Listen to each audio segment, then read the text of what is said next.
no capítulo 6, Evangelho de Mateus, no capítulo 6, do verso 9 ao verso 15. Evangelho de Mateus, capítulo 6, do verso 9 ao verso 15, que diz assim: Portanto, vós orareis assim: Pai nosso que estás nos céus, santificado seja o teu nome. Venha o teu reino. Faça-se a tua vontade, assim na terra como no céu. O pão nosso de cada dia dá-nos hoje. E perdoa-nos as nossas dívidas, assim como nós temos perdoado aos nossos devedores. E não nos deixes cair em tentação, mas livra-nos do mal, pois teu é o reino, o poder e a glória para sempre. Porque se perdoardes aos homens as suas ofensas, também vosso Pai Celeste vos perdoará.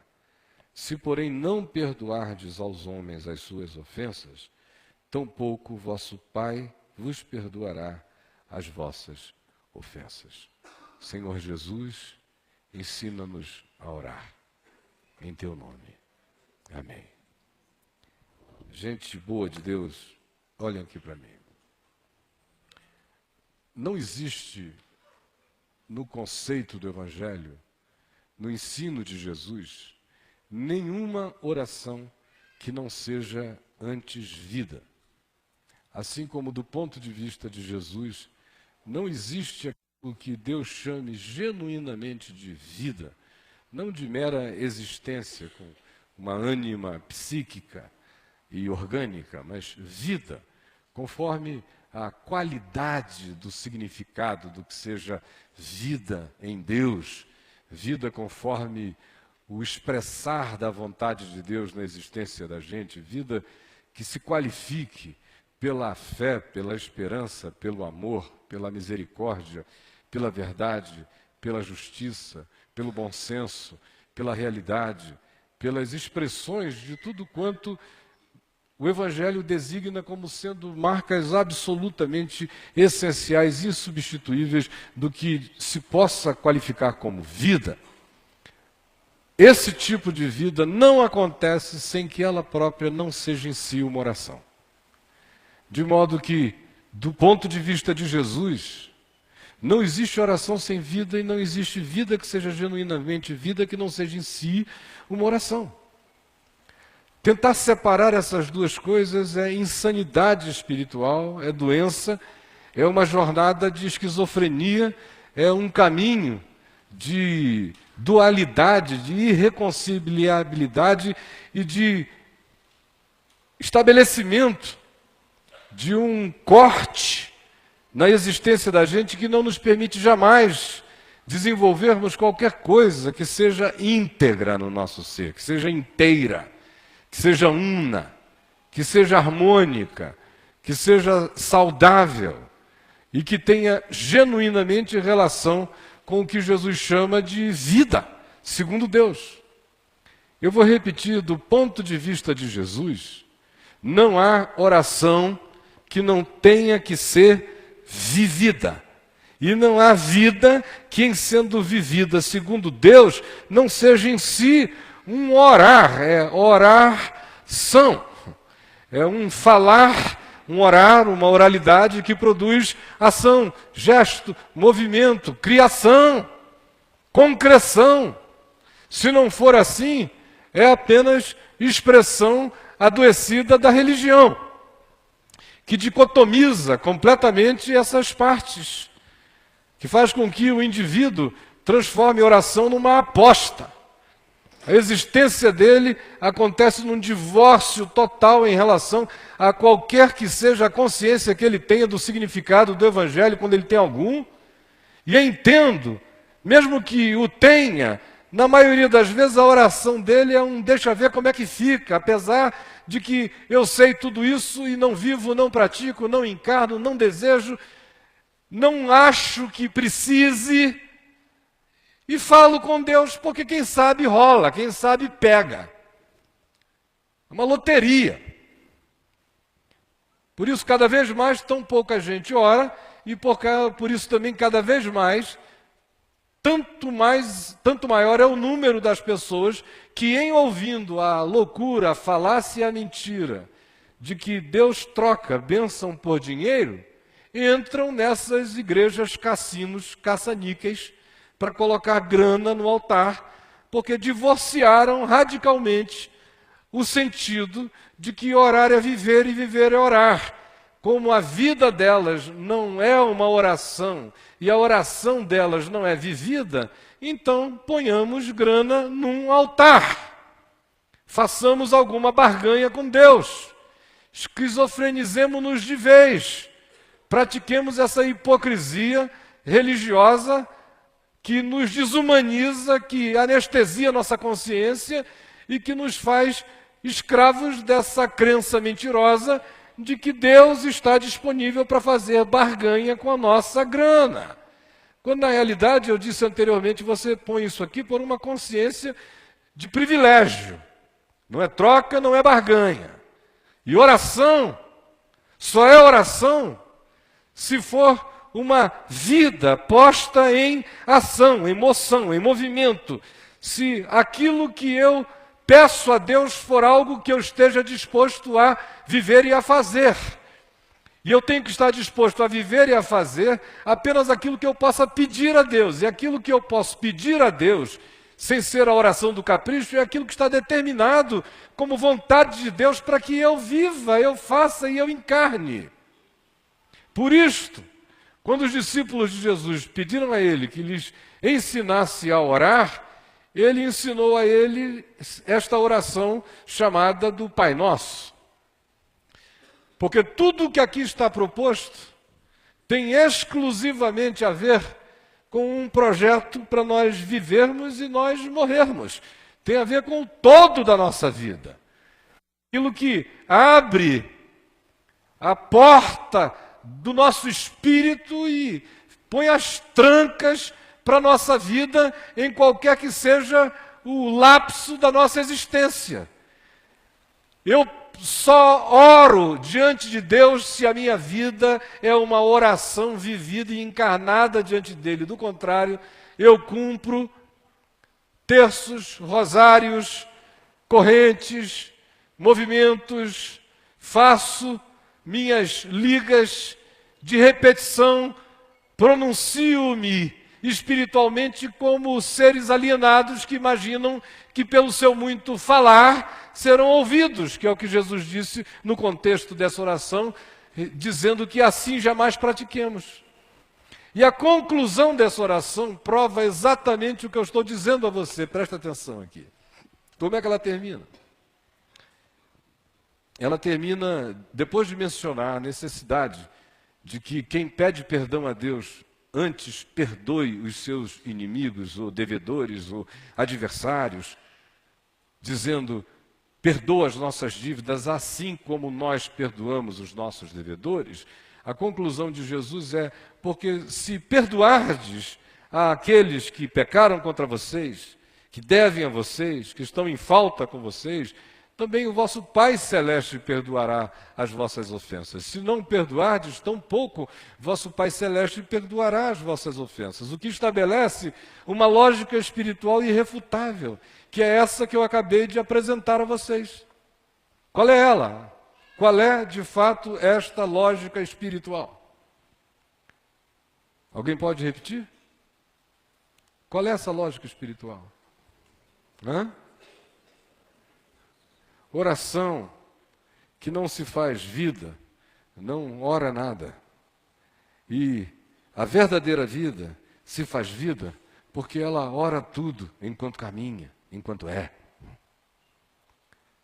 Por isso é que a conclusão de Jesus é: perdoa as nossas dívidas assim como nós temos vivido. Perdoa a mim assim como eu perdoo aos outros. Ouve a mim assim como eu ouço aos outros. Trata-me como eu trato aos outros. Oração, portanto, é algo que acontece no meu trato. Acontece na expressão do meu ser. Acontece nas decisões que eu faço. Acontece nas escolhas que eu realizo. Acontece naquilo que eu decido nutrir, como realidade que alimente o meu ser, que seja combustão para a minha vida. E é isto e só isto, e o que passar disso é engano. Porque quando Jesus conclui dizendo que o sentido de tudo está em que eu diga, perdoa as minhas dívidas, assim como eu tenho perdoado os meus devedores, ele chama toda essa relação, todo esse falar, todo esse pedir, todo esse declarar na direção do Deus eterno e absoluto, do Pai que está nos céus, para a dimensão do meu cotidiano, e estabelece que a minha oração é ouvida se eu ouço os outros. E estabelece que tudo quanto eu peço, eu não peço para que seja feito de modo divorciado daquilo que eu sou e daquilo que eu faço. Em outras palavras, eu sou a oração. Você é a oração. Nós somos a oração. Nossa vida é o orar. E olha o que Jesus diz sobre este viver que é oração e essa oração que é viver. Pai nosso que estais nos céus. Essa declaração chama para a minha existência, para o meu viver, para o meu existir, para o meu olhar, para o meu interpretar, para o meu lidar, para o meu tratar, para o meu relacionar-me. Tudo quanto seja sanidade possível no vínculo e na relação entre seres humanos. Primeiro acaba com a espiritualidade egótica, que pensa em Deus como sendo apenas meu, que pensa que a minha relação com Deus é algo que se particularizou de um tal modo que ela não seja compartilhada nas mesmas perspectivas de amor, carinho e graça por todo e qualquer outro ser humano. Acaba com aquela doença filial de pensar que o pai ou a mãe tem um borogodó especial com um filho e que não tem com mais nenhum em relação àquilo que com aquele tem.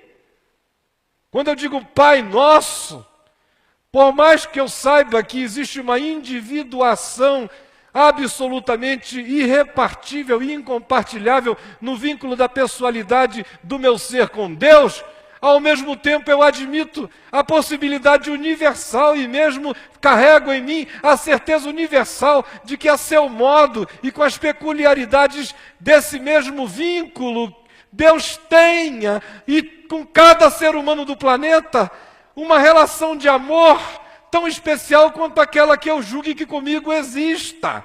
Por isso eu digo, com a certeza da minha vinculação especial com Ele, que eu também creio na vinculação especial dele com todos. Agora, os resultados disso para o nosso cotidiano são demolidores. Porque acabam os racismos quando é assim.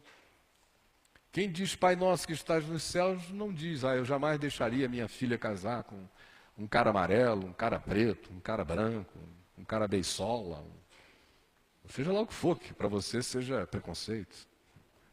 Se o Pai é nosso, acabou o nazismo da nossa alma. Acabou também o monetarismo das nossas vaidades. Eu tenho pedido a Deus para que meus filhos casem com pessoas bem de vida. Pelo amor de Deus, o que é bem de vida? Bem de vida é carregar bem na vida. Só isto. Tendo ou não tendo, é sendo. Quando eu digo Pai Nosso, acaba também a minha presunção de ficar julgando os outros o tempo todo, toda hora. Eu não deveria julgar em tempo algum, quanto mais o tempo todo e toda hora. Ele tem um Pai que está nos céus e quando eu pronuncio julgamento contra o meu irmão, contra um ser humano, eu corro riscos horrorosos, eu estou indiretamente ofendendo com o meu juízo aquele que tem Pai, e o Pai é nosso, e o Pai que é nosso nos vê a todos. Quando eu digo Pai Nosso, a implicação disso é que cada outro ser humano é meu irmão. Eu estou admitindo que nós temos um vínculo comum. Embora a teologia do cristianismo tenha desenvolvido essa idiotice de que aqui na Terra tem gente que é criatura e tem alguns que são filhos de Deus. Os filhos de Deus são os cristãos, os que não são cristãos são as criaturas de Deus. É uma idiotice herética, demoníaca, que a religião criou para separar joio do trigo e para criar essa ufania satânica que também cresce desmedidamente, desumanizando a gente com arrogância, juízos e interpretações perversas. Nunca tais interpretações produziram um ser humano bom. Só geram seres humanos arrogantes, soberbos, impermeáveis e perversos. Para mim, todo ser humano é filho de Deus. Se algum não for, o Pai decida. Eu não tenho nada a ver com isso. Eu quero pecar na inclusividade de todos, do que pecar pela presunção de gerar algum tipo de juízo de exclusividade ou exclusão de alguém. O Pai é nosso, está em todos, age por meio de todos e é sobre todos, como diz Paulo escrevendo aos Efésios. Todos no grego significa todos. É universalidade. O mais é problema de Deus. Quando eu digo Pai Nosso, que está nos céus, precisa acabar dentro de mim também, qualquer que seja a ideia ou a presunção de que existam pessoas que, por serem diferentes de mim, ou ainda não entenderem, não compreenderem como eu compreendo, por serem diferentes ou por não terem compreendidas, estão excluídas do amor de Deus. Eu assim pensando, eu assim sentindo, eu assim julgando, creia, não as estou excluindo do amor de Deus, eu estou me incluindo fora do amor de Deus. Eu não consigo nem acolher os que não me desacolheram, e a ordem para eu perdoar aos que me devem. Como é que vocês acham que fica a ideia de que aquele que me manda perdoar a quem me deve, para que ele me perdoe e valide o favor imerecido, a graça dele sobre mim, não demandaria ele de mim muito mais, que não houvesse na parte do meu coração nenhum tipo de juízo, que excluísse pessoas porque elas sejam diferentes ou não vejam ou não compreendam a vida ainda como eu compreendo ou entendo? Se o meu direito não me dá direito, quanto mais me daria direito a minha falsificação e a minha presunção? Porque se o dever de alguém para comigo não me dá o direito de não perdoá-lo, que direito pensaria eu em ter? Só porque o outro é diferente e não compreende como eu compreendo, ele estaria excluído de qualquer coisa por quem? Por Deus? Tornei-me eu Deus? Na tentativa de tornar-me Deus, não percebo eu que tenho me tornado diabo? Pai nosso que estás nos céus, acaba com todas as insanidades das nossas separações e dos nossos juízos. Pai nosso que estás nos céus, santificado seja o teu nome. É a palavra grega katos, santificar, que significa cortar. Não é cortar o nome de Deus. O sentido é separar de. Quando eu digo que Deus é santo, eu digo que Ele é o outro, o absolutamente outro. Que Ele está imanente em todas as coisas, mas Ele transcende todas as coisas, porque tudo fora de Deus é criação. E não existem dois deuses nem três deuses, Ele é um só. E nada mais no universo carrega a essência absoluta da sua natureza. Cada outra coisa no universo carrega fagulhas dessa essência. Mas a densidade absoluta dessa realidade só existe nele. Daí ele ser o outro em relação a tudo mais. Ele é o santo. Quando eu digo santificado seja o teu nome, não existe aqui nenhuma falsificação religiosa de que o nome de Deus é santificado porque eu não conto nenhuma anedota sobre São Pedro na porta do céu. Porque eu não digo, ai meu Deus do céu, que dia lindo, ai meu Deus do céu, que topada.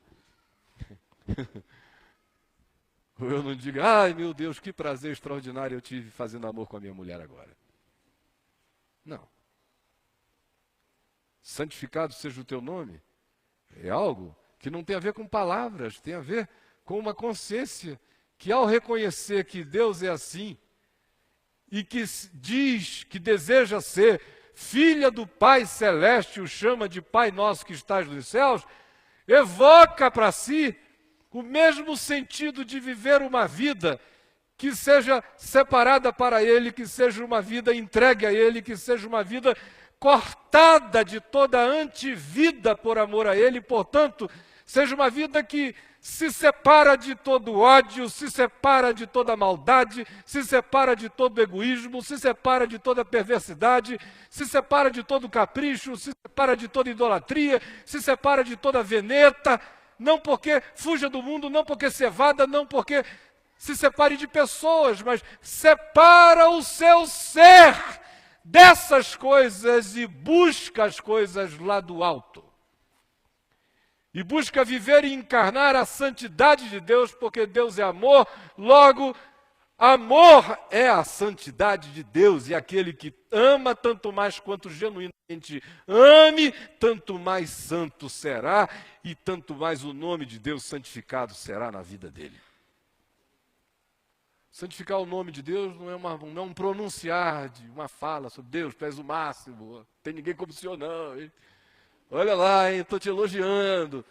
Para com isso. Santificar o nome de Deus sou eu, sendo como meu Pai que está nos céus, querendo viver do que é a essência dele, que é amor, é justiça, é paz, é alegria, é bondade, é benignidade, é mansidão, é domínio próprio em mim. Santificado seja o teu nome, venha. Que também só tem a ver comigo. Primeiro porque o reino de Deus está dentro de nós. A gente não consegue construir nada do reino de Deus que não seja meramente eflúvio e emanação e concreção daquilo que proceda da nossa interioridade, estabelecendo materializações sempre relacionais. Nunca o reino de Deus será uma torre. Nunca o reino de Deus será uma construção. O reino de Deus entre nós, até aquele dia quando Jesus voltará, entre nós o reino de Deus é a habitação do reinar, do desejo de Deus em mim, e é o que daí decorre como realidade. Esse negócio aqui está falhando. É o que decorre como relacionalidade entre nós. Não há um reino de Deus a ser proposto que não seja relativo a nós, meus amigos. Se eu quero que o reino de Deus venha, eu quero que o reino de Deus ganhe a concreção da soberania de Deus sobre as nossas relações humanas. A começar da minha interioridade, o reino de Deus está dentro de mim, tem que estar. E tem que ser reino de justiça, paz e alegria no Espírito Santo dentro de mim. E tem que se manifestar de mim nos meus vínculos mais variados, como justiça, paz e alegria no Espírito Santo nas minhas relações. E em qualquer outra coisa que eu faça, ela tem que vir marcada, cunhada por esses traços do reino de Deus, que é justiça, paz e alegria no Espírito Santo. Venha o teu reino, seja feita a tua vontade. Aí a gente quer que a vontade de Deus seja feita no Congresso, no Senado, na Câmara, na Presidência da República. É tão mais fácil orar pela Dilma do que nós mesmos deixarmos que a vontade de Deus seja feita na nossa vida. A gente vira crente que é para não fazer a vontade de Deus, é para pedir que Deus faça a vontade dele na vida do outro. É por isso que os safados se tornam crentes.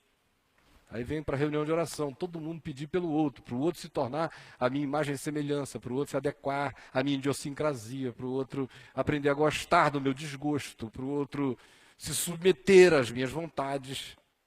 Aí vira esse bando de doentes. Seja feita a tua vontade, é uma confissão de fome.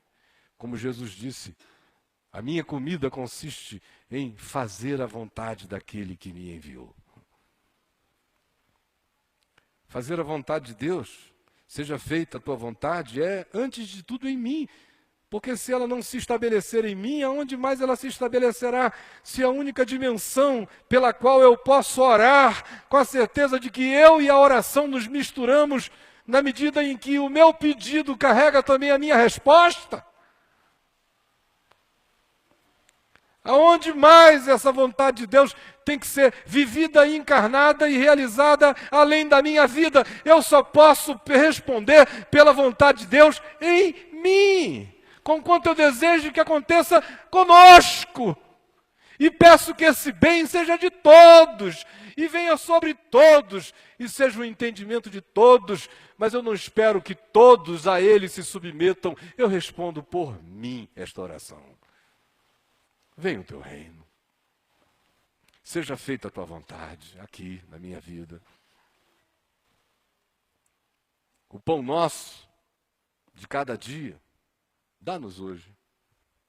É nosso também. Significa dizer que quem pede pelo pão, como essa oração só é oração se for vivida, e essa vida assim vivida é a oração, quando eu digo o pão nosso de cada dia, dá-nos hoje, significa que eu estou disposto a repartir o pão que eu tenho hoje com outros, para que a minha oração seja vivida e a minha vida seja essa oração. Às vezes o cara está lá com o pão na despensa para todo lado e dizendo, Pai nosso que estás nos céus, o pão nosso de cada dia nos dá hoje. E o outro passando fome, numa penúria danada, numa miséria, num perrengue, e ele aqui com a despensa cheia, a poupança cheia, dinheiro guardado para não sei quanto tempo na frente, e pedindo ao Pai que o pão de cada dia não lhe falte.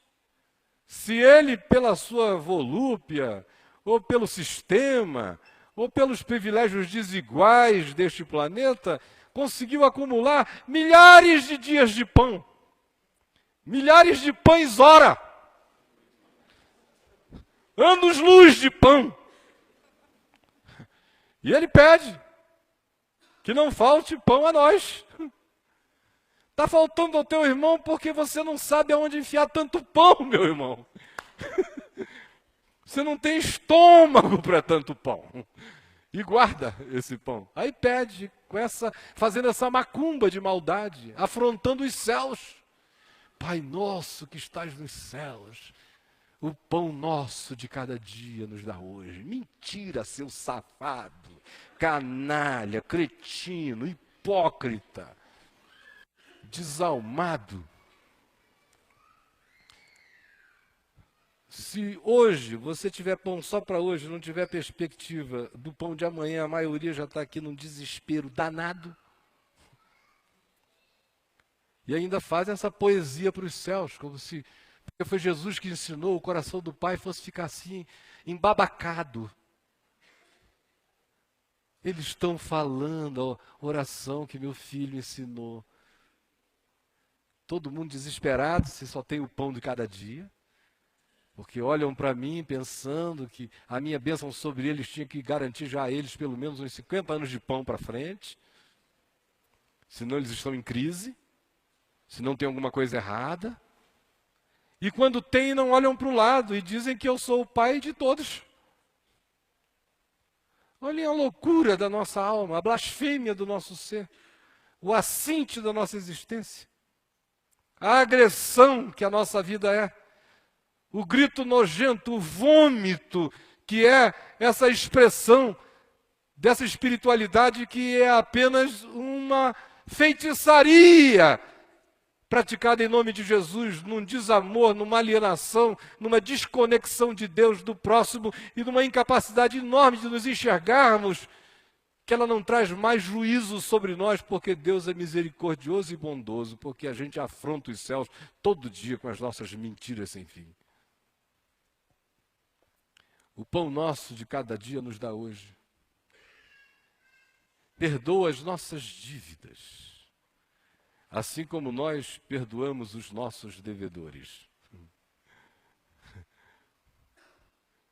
Perdoa as nossas dívidas. Imagina só. É porque Deus é muito bom. Porque se olha, tá legal. Tá legal. Vai ser exatamente assim daqui para frente. Quem é que tem garantia aqui de amanhã estar vivo, hein? De voltar para casa.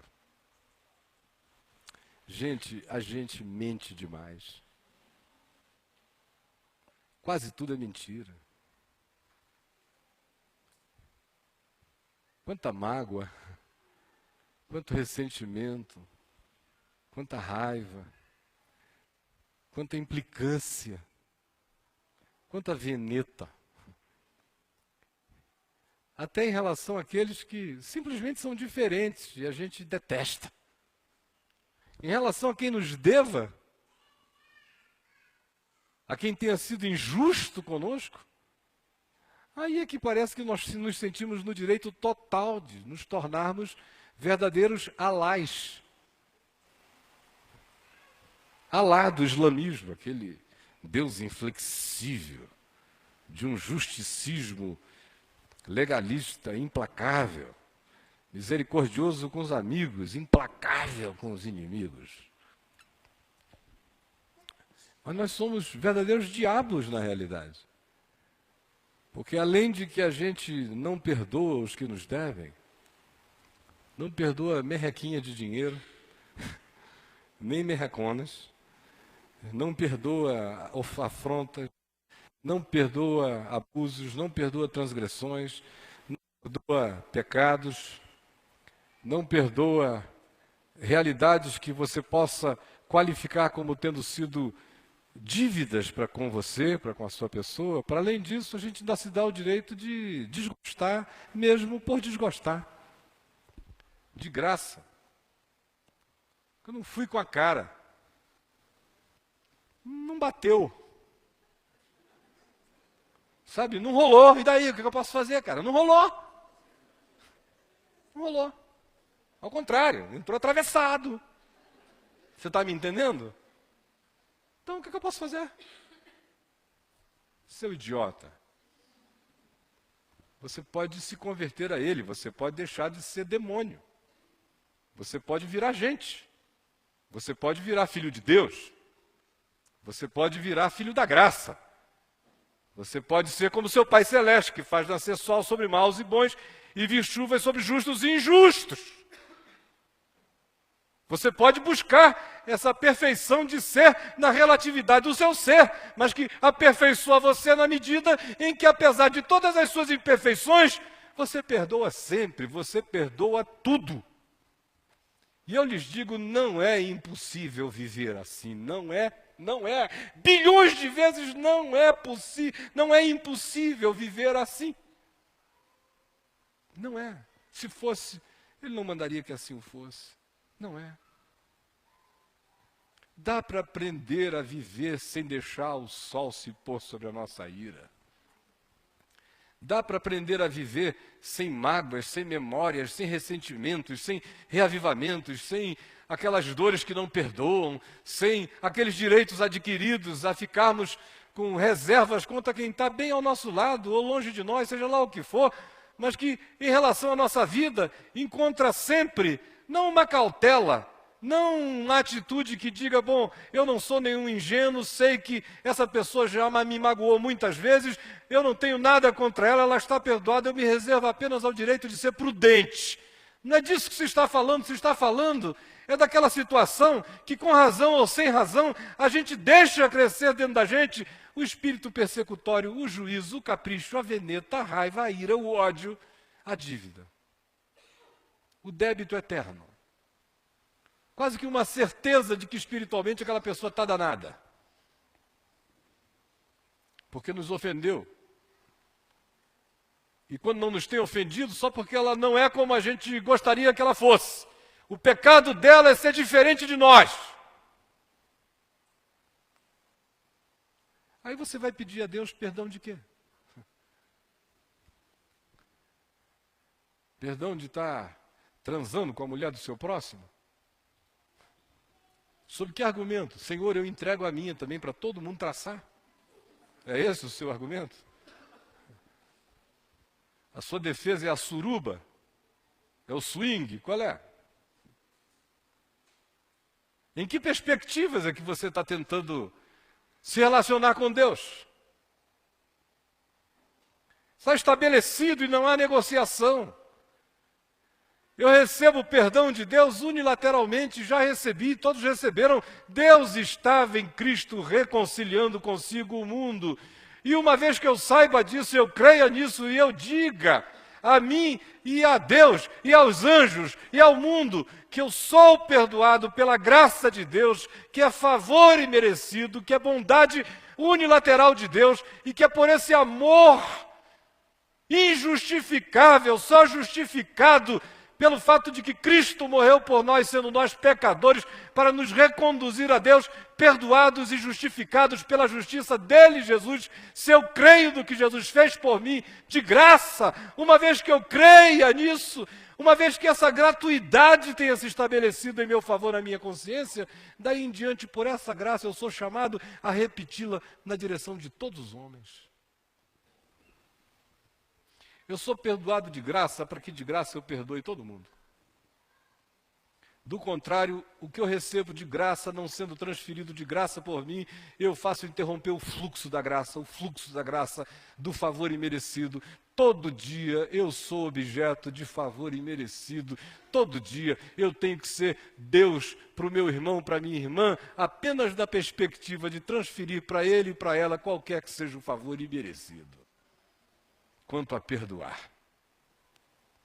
Eu posso ensiná-lo lições, eu posso dizer a ele, olha, você está trabalhando comigo, eu vou te ensinar isto e aquilo, como você faz não está correto. Agora, isso não tem nada a ver com raiva, ira, amargura nem perdão, é disciplina de amor. Não é débito, comigo ninguém deve nada. E eu digo isso diante de Deus, e o inferno sabe disso. Ninguém me deve nada. E todos estão perdoados, porque eu quero viver o dia de hoje como o de amanhã e todos os dias da minha vida sem débito diante de Deus, podendo dizer, perdoa as minhas dívidas, porque no meu coração haja a limpeza de que eu perdoo aos que me devem. E os que não me devem nada não têm que ser objeto da minha mania, nem da minha veneta, nem de qualquer que seja o meu espírito persecutório. Do contrário, eu fecho o fluxo da graça na minha vida. E não nos deixes cair em tentação, mas livra-nos do mal. Eu peço a Ele que não me deixe cair em tentação e me livre do mal que existe em mim. O que eu estou pedindo é que Ele me dê a graça de não me entregar a mim mesmo, à minha disposição mental, ao fluxo egótico daquilo que emana do meu coração. Quando eu digo, não me deixes cair ou não nos deixes cair em tentação, mas livra-nos do mal, sobretudo eu estou pedindo a Ele que me dê a compreensão de que eu não pratique nenhum mal contra o meu próximo, porque nenhum mal que o próximo pratique contra mim me fará mal, a menos que eu o absorva e o devolva e o torne uma ideologia de ser no meu caminho. Do contrário, ninguém tem o poder de me fazer mal. Nem o diabo, nem os homens. Ninguém. O que quer me fazer mal? É me dar um tiro? É me roubar? É me atacar? É mentir contra mim? É injuriar o meu nome? Eles estão fazendo mal a eles quando assim procedem. Mal nenhum foi feito a mim. Só quem tem o poder de me fazer mal sou eu. Sou eu. Quando eu me agrido, quando eu não santifico o nome de Deus na minha vida, quando eu não me alimento da vontade de Deus para fortalecer meu ser, quando eu não venço o egoísmo e não tenho a coragem de dar meu pão pela certeza de que não me falta pão, aí eu estou me fazendo mal. Quando eu não santifico o nome de Deus na minha vida, nas minhas relações com o meu próximo, não o defraudando, não o enganando, não o roubando, não o ludibriando, não o manipulando, aí o mal me atingiu. Mas se não for assim, qualquer outra coisa que venha de qualquer outra direção não me será mal, a menos que eu a ele sucumba, a menos que eu me entregue a ele, a menos que eu reaja a ele, a menos que eu me deixe marionetar para ele, a menos que eu permita que ele desvie o meu caminho. Essa é a tentação. Por isso, minha gente, essa oração não é um falar vertical, é um decidir horizontal. Eu sou solidário para com Deus e Deus é solidário para comigo. Eu desejo o reino dele crescendo em mim. E quando eu digo solidário, não é na perspectiva de que ele esteja precisando da minha atitude de compartilhamento da causa dele. É solidário apenas um uso de uma terminologia que designa aquilo que está me transcendendo. Eu desejo o transcendente em mim, em todos os níveis. E desejo que de mim emane tudo aquilo que seja graça de Deus na direção do meu próximo, que o pão que me venha de mim também proceda a outros. Que o perdão que me chegue de mim também alcance a todos. E que nenhum mal externo me visite, com a garantia em Deus que dia a dia cresce em mim, de que eu também, na misericórdia dele, não farei mal a ninguém. E se o mal me visitar em mim, ele morrerá. Baterá em mim e cairá morto, porque eu não reagirei a ele, não pagarei o mal com o mal, antes vencerei o mal com o bem, em nome de Jesus. Esta é a oração para se viver. Quando a vida é este orar, e este orar se torna o meu viver, pode ter certeza, eu ainda não abri a minha boca e o Pai que está nos céus já diz: eis-me aqui, meu filho. Eu posso andar despreocupado. Eu sou guardado. Porque eu guardo os outros. Porque eu me guardo em Deus para os outros. Eu sou perdoado todo dia, porque ninguém dorme sem que em mim encontre também um lugar de graça, de perdão, de generosidade, de bênção. Não sobreviverão amarguras, nem rancores, nem ódios no meu coração. Não terão o privilégio maligno de existir em um único dia, sobre eles não dormirei uma única noite, não entrarão no meu inconsciente por nenhum sonho ou pesadelo patrocinado pelo ódio, pela raiva, nem pela amargura, em nome de Jesus. Aqui quebram-se todas as macumbas, entenderam? Contra tal não há feitiçaria, nem encantamento, nem magia, nem desgraça. Esse é um filho da graça, vivendo a oração que confessa e confessando a oração que vive e que encarna. E que Deus nos salve das mentiras das nossas orações e nos converta à realidade de uma vida que seja encarnação daquilo que se pede a Deus, como sendo exclusivamente aquilo que de Deus se pode pedir. Eu não quero pedir a Deus nada que a Deus eu não possa pedir. Eu não peço a Ele o mal, eu não peço a Ele a realização dos meus caprichos, eu não peço a Ele que privilegie as minhas volúpias, eu não peço a Ele que abençoe as minhas luxúrias, eu não peço a Ele que unja o meu egoísmo, eu só peço a Ele aquilo que seja bom para todos, do contrário, eu estarei falando com o diabo, ainda que eu esteja falando em nome de Jesus. Quem se dispõe a fazer tratos com o que é mal é Satanás. O Deus que é amor só ouve as orações daquilo que seja bom e que realize o bem. Quem entendeu isso, viverá assim. Quem viver assim, será uma oração encarnada, gestuada, uma oração que se manifesta de maneira concreta em todos os atos, com palavras ou sem palavras. Quem assim viver não precisará nem falar, porque os movimentos do seu ser serão gritos que invadirão os céus, apavorarão demônios, perplexificarão anjos, contorcerão em amor o coração do Pai.